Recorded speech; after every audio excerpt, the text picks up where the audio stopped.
Ayan po ang ating mga bagong napisa. Ayan, papakita natin sa inyo. Hello. Ano? Ayan po yung mga bagong napisa natin. So, nakailang percent pa ba tayo? I think mga 70% na po. Done. No, palapit na tayo na matapos ating pinapisa na almost 2,000 eggs. Pakita natin dito po. Ayan. This is the newly hatched. Hello. This is Highway Taker, no? Subscriber. Shout out from Nigeria. Okay. How are you, my friend? I'm sure you watch this video. This is Highway Taker, the ducklings right now. And as you can see, okay, I put it here on the carton, no, empty carton, and yeah, nilagyan natin ng ng old newspaper. Yeah, that one. From time to time. Okay. So ito lang guys, ginawa ko dito sa aking mounting facilities. As ito na yung ating incubator na palagi kong binibida dito sa ating content. Yan, yan ang ating controller. So yan, kasi bakit ganoon ang kanyang temperature, so wala na yan siya ko na lang yan siya para sa pailaw na lang ng mga yan, wala na, tapos na, no? Lapit ang tapos. Open natin yung kabilang side. Okay, so may isa pa, sana lang. So nga, dati meron pa dito natira. Okay. So yan po, yan pang yan.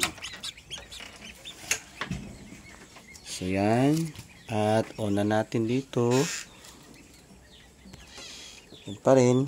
Ayan, isa. At saka yung water andyan pa rin. So yan, may mga bago pa ducklings pa rin yan. Ducklings yan. Ayan. So balik tayo sa aking date. Nag-start tayo ng August 4. Yan, nagpasok tayo ng 900. Na-erase na ito. So naging 700 na lang ang result. Hindi ko lang alam nito, baka may 100 pa tong less na to. So maka 600 yung first batch.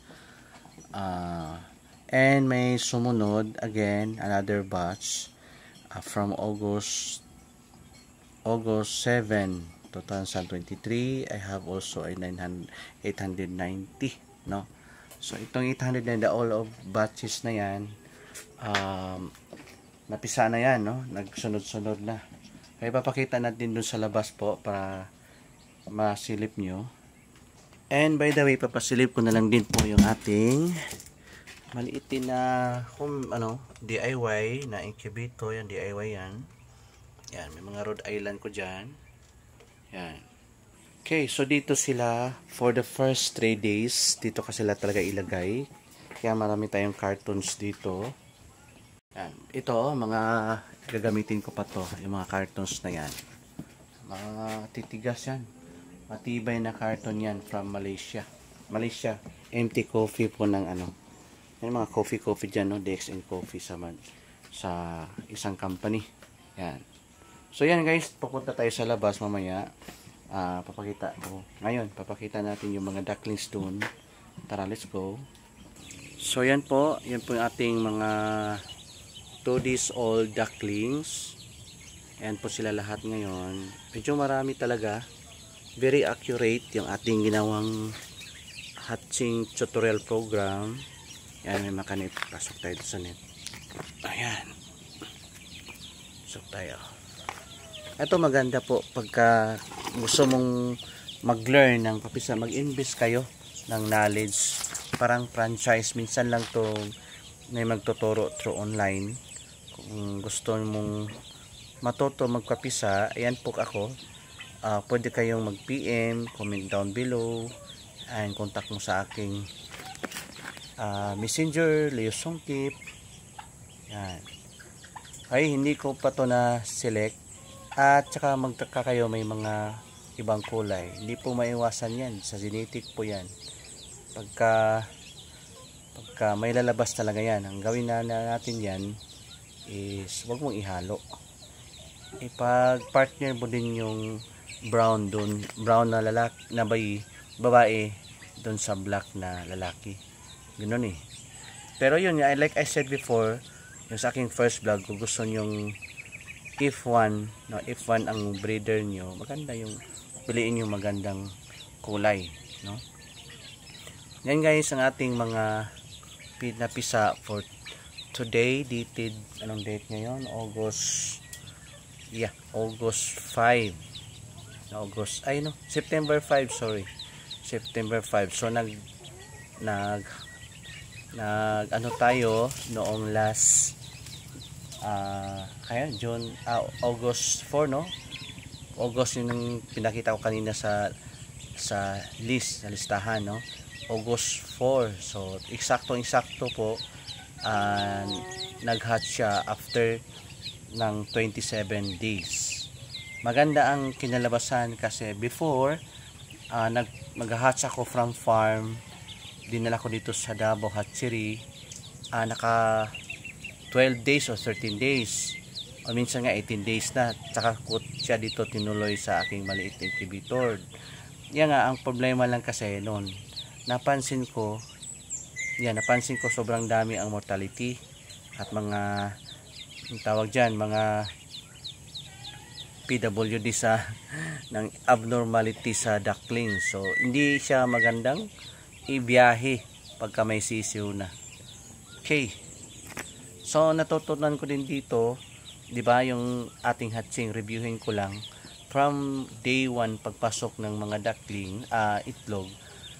Hindi ko muna siya ginalaw, hindi ko muna siya hinalo until such time na naka 9 days na siya doon sa pag-i-incubate. Naka 9 days pa siya bago ko siya siniksing, no? Siniksing ko na siya after 9 days. So tuloy-tuloy yung paghahalo namin every 4 hours. Every 4 hours po yung paghahalo namin, no? Pag-ikot, pero also slowly lang talaga para at least po hindi siya masyadong galaw yung mga blood vessel. Yun po ang dahilan na mamamatayan po ng mga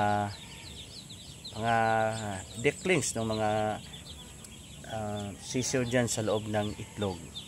Hindi siya matuloy, no? Marami po talagang bantayan, no? Marami pong bantayan kung kayo ay magpapisa. At maganda tong maabil niyo aking tutorial kasi minsan lang to eh. Wala po sigurong nagtuturo doon na sa online, no? Online.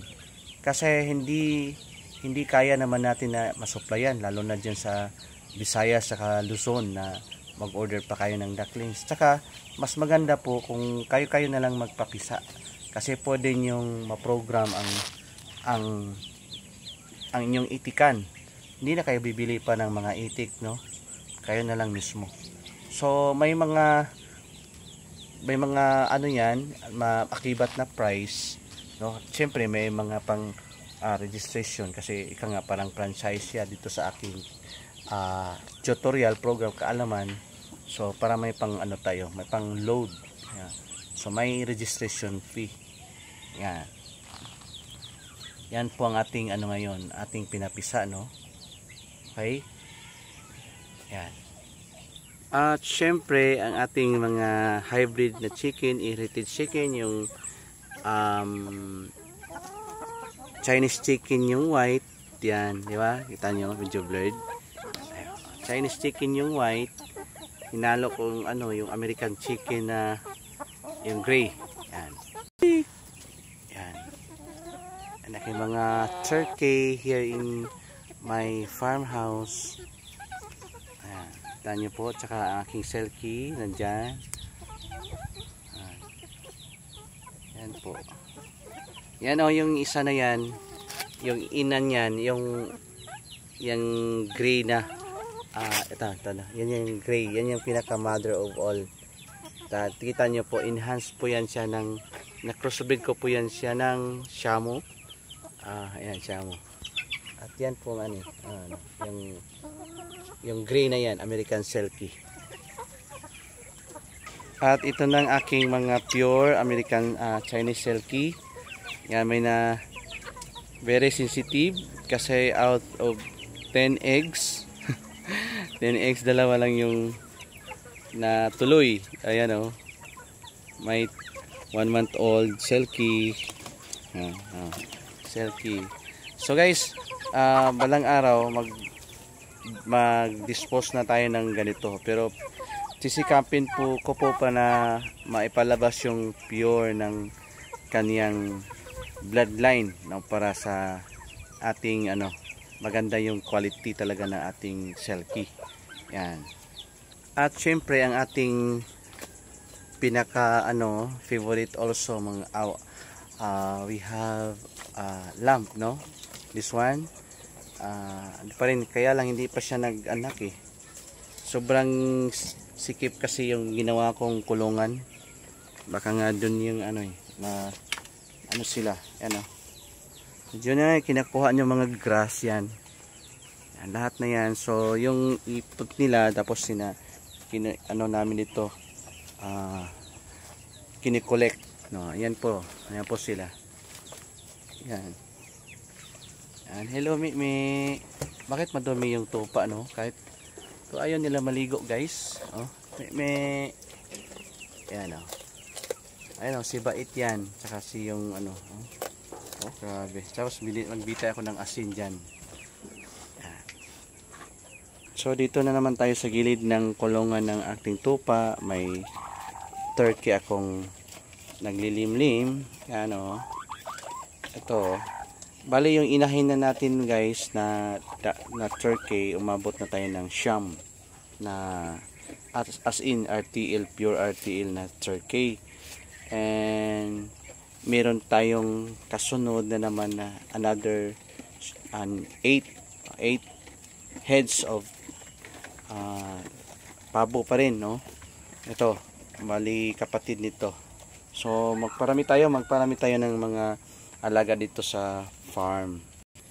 At syempre ang ating ampalaya, no, bitter gourd. This is our bitter gourd, no. Sobrang dami na po ang na-collect namin ng mga bunga, nakaharvest na kami. Sobrang dami na, every 2 days. Yan, very productive po, kita natin, ang ampalaya natin, yung e-house na po to, kung nasundan nyo pong ating mga content about paggawa po ng balag, e-house type na ito. Yan po. So nandito lang sa gilid ng aking farmhouse. Yan. Ay. Yan, nakakatuwang tingnan, di ba? Maganda tong ginawa namin, katong yung fish net. Yan, fish net lang. Sobrang dami na, kaya hindi lang siya masyadong nag-boom pa kasi hindi na kami naglalagay pa ng mga commercial na mga fertilizer. Purely manure po ang namin, peg namin ngayon, yung treatment ngayon sa maganda na yung semi-natural, no, organic. Di ba? So guys, hanggang dito na lang. Baka baguhan kayo sa aking YouTube channel, don't forget to like and subscribe para at least makasama nyo ako sa kabilang content natin, no? Next content natin. So kung mahilig kayo sa usapang ganito, guys, dami kayong matutunan dito. Please don't forget to like and subscribe sa ating YouTube channel. And it's me once again, ang iyong idol, Leo Songkip from Davao City. Ayan, God bless, bye bye.